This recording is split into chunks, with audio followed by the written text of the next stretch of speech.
অৰুণাচলৰ পঞ্চম দিনৰ দৃশ্য এয়া PRC বিৰোধী প্ৰতিবাদত অগ্নিকুণ্ডত পৰিণত ইটানগৰ জুই ধোঁৱা আৰু কন্দুৱা গেছে চানিছে ইটানগৰ আৰু গুলিৰ শব্দই ৰজন জনাইছে অৰ্কিডৰ দেশৰ আকাশ ধ্বংস নগৰীত এতিয়া কেৱল লুটপাট আৰু আক্ৰমণৰ ঘটনা দেওবাৰে অৰুণাচল ৰাজ্যিক বিজেপিৰ সভাপতি উপসভাপতি আৰু বনমন্ত্ৰীৰ ইখনৰ পিছত সিখন ব্যৱসায়িক প্ৰতিষ্ঠান ভাঙি চুৰমাৰ প্ৰতিবাদকাৰীসকলে লণ্ডভণ্ড কৰে সভাপতি তাপিৰ গাঁৱৰ শ্বপিং মল বনমন্ত্ৰী নাবাম ৰেবিয়াৰ এডিডাছৰ শ্বৰুম ব্যতিক্ৰম নহল সোমবাৰো পথত জ্বলিল টায়াৰ বাহন ইত্যাদি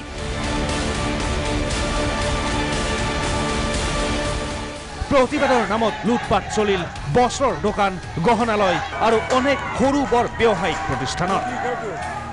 কেপিটেল কমপ্লেক্সৰ এই জুই নাহৰ লগন হৈ বান্দৰ দেৱালয় সম্প্ৰসাৰিত হয় সেনা আৰু ITBPৰ তীক্ষ্ণ দৃষ্টিৰ মাজতো অসমৰ সীমান্তৱৰ্তী PTCত থকা উপমুখ্যমন্ত্ৰী চাওনা মেনৰ ব্যৱসায়িক প্ৰতিষ্ঠানত শ বিক্ষোভকাৰীৰ আক্ৰমণ খোদ নিৰাপত্তাৰক্ষীৰ সন্মুখতে এই ধ্বংসাত্মক কাৰ্য চলে যদিও কোনেও বাধা দিবলৈ সাহস নকৰিলে প্ৰতিবাদকাৰীসকলক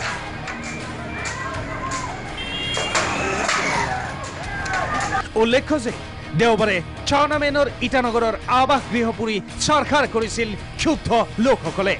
সেনা আৰক্ষীৰ বাধা অপৰাই ঘণ্টাৰ পাছত ঘণ্টা ধৰি মুখ্যমন্ত্ৰী পেমা খাণ্ডুৰ গৃহতো ইটা শিলেৰে আক্ৰমণ প্ৰতিবাদকাৰীসকলৰ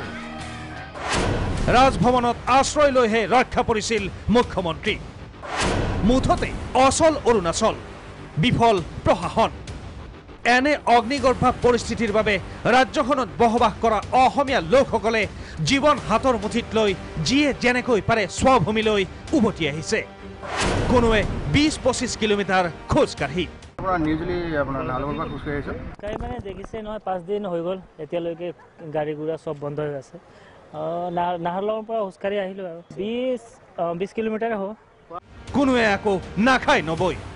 খাবলৈ একো পোৱা নাই না পানী না ভাত না একো নাই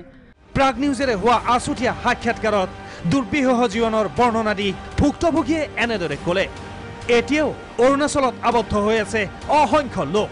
বিচাৰিছে অসম চৰকাৰৰ হস্তক্ষেপ ইটানগৰৰ পৰা সুব্ৰত কাকতিৰ ৰিপৰ্ট প্ৰাগ নিউজ